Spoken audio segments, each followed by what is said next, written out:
Hello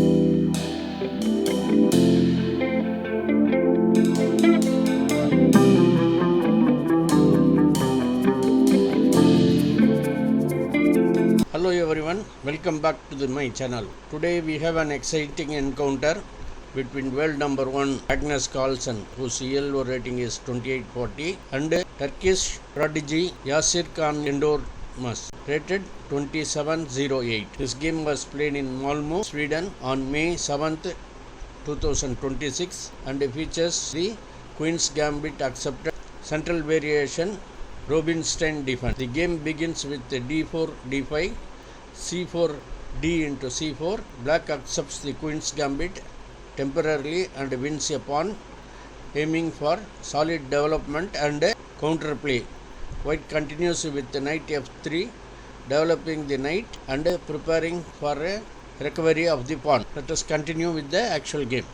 d4, Carlsen is playing white, pawn is playing black. d5, knight f3, c5, c4, d into c4, e4, c into d4, queen into d4, queen into d4, knight into d4, bishop d7, bishop into c4.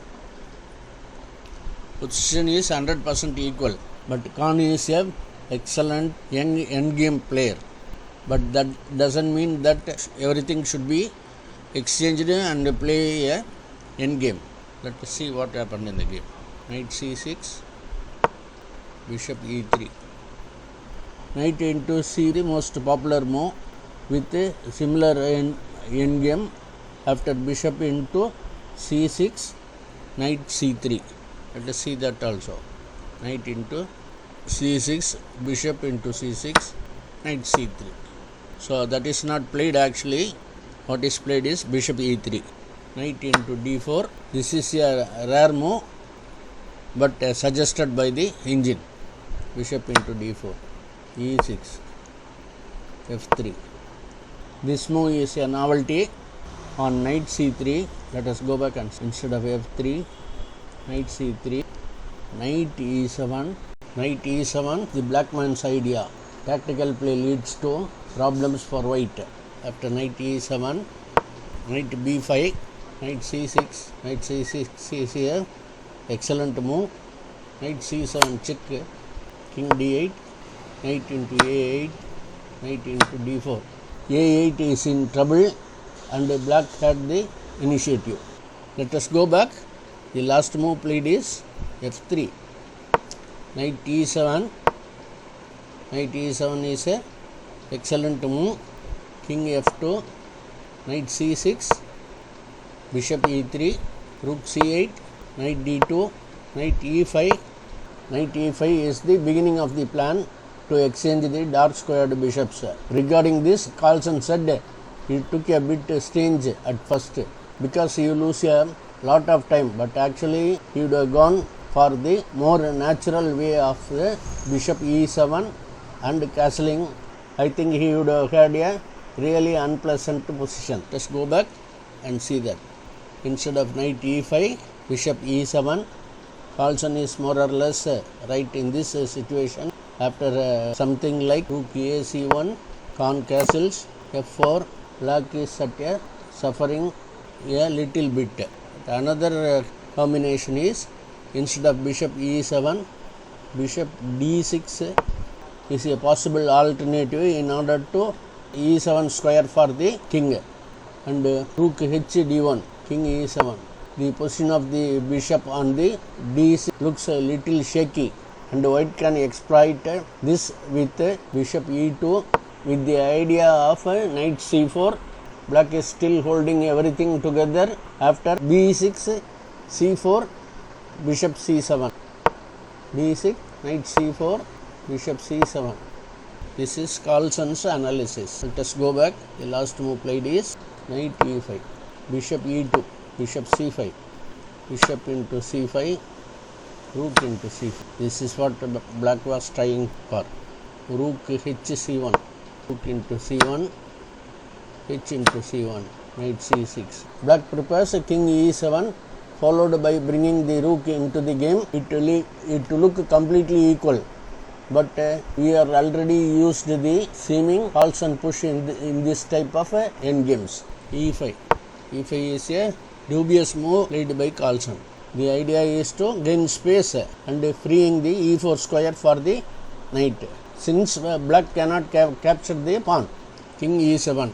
On knight into e5, let us go back and see. Instead of king e7, knight into e5 is bad. White can play rook c7 and his queen side will be cleared. So let us go back. Last move played is king e7, f4. So white is gaining space. Rook c8, a3, f6, e into f6 check, g into f6. Now black has 3 pawns isolated compared to white's 2, which gives the first player of a symbolic advantage. The important thing is that the position is not yet completely drawn. Rook c3, knight d4.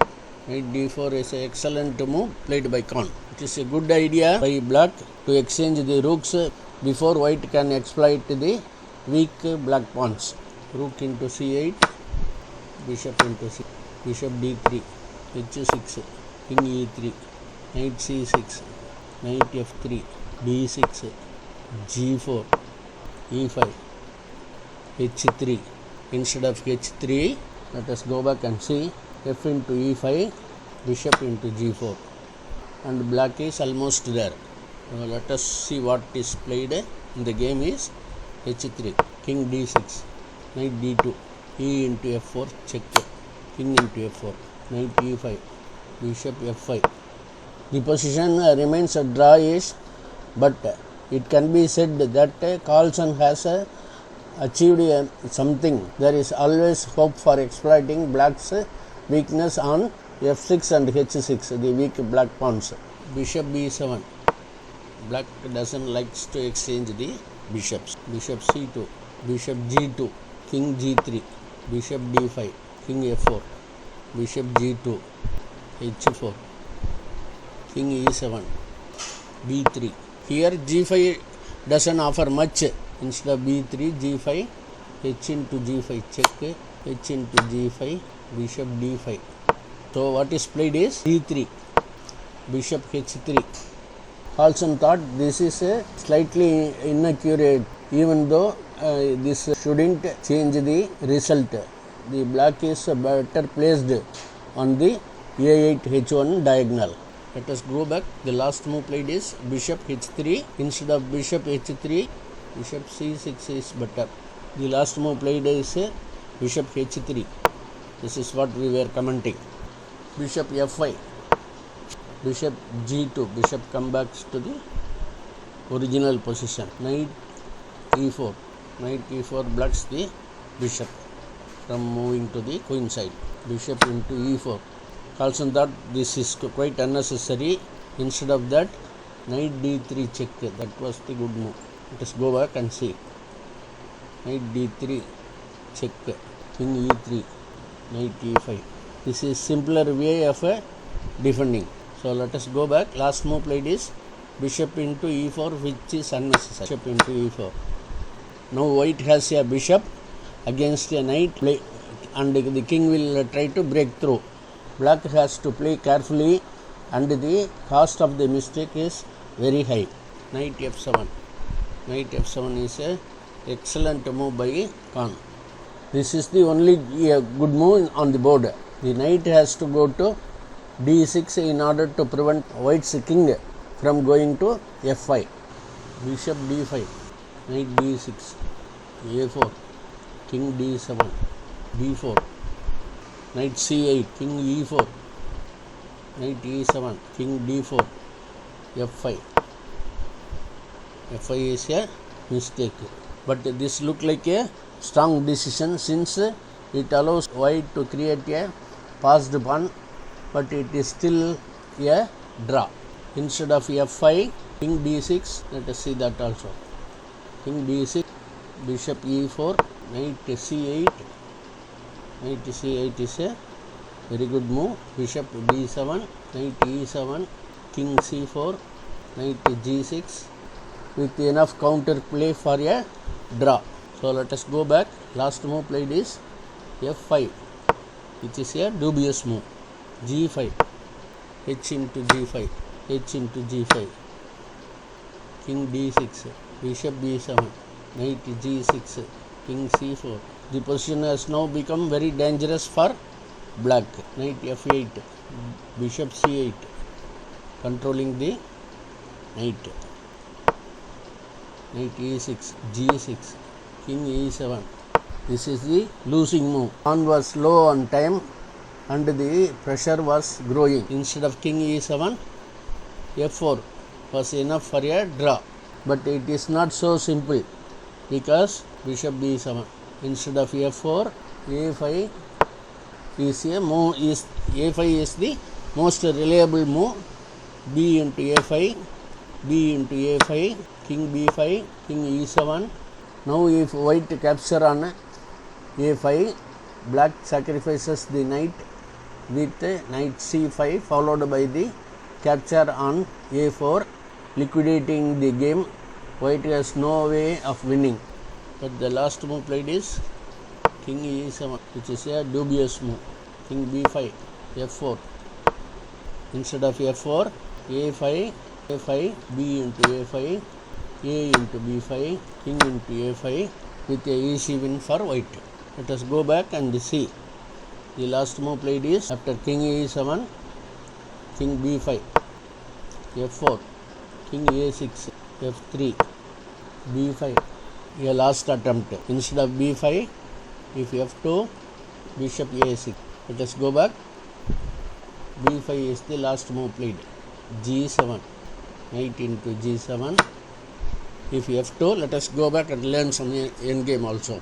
If instead of Knight into G7, F2, G8 is equal to Queen, F1 is equal to Queen, Queen into E6, check. So let us go back. Last move played is Knight into G7 by Kaan, A into B5, F2. Instead of F2, Knight E6, B6, F2, Bishop A6. He is winning.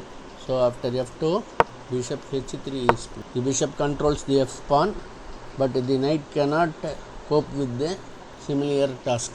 Knight E6, B6, Knight D4, B7, Knight C6, check, King A8.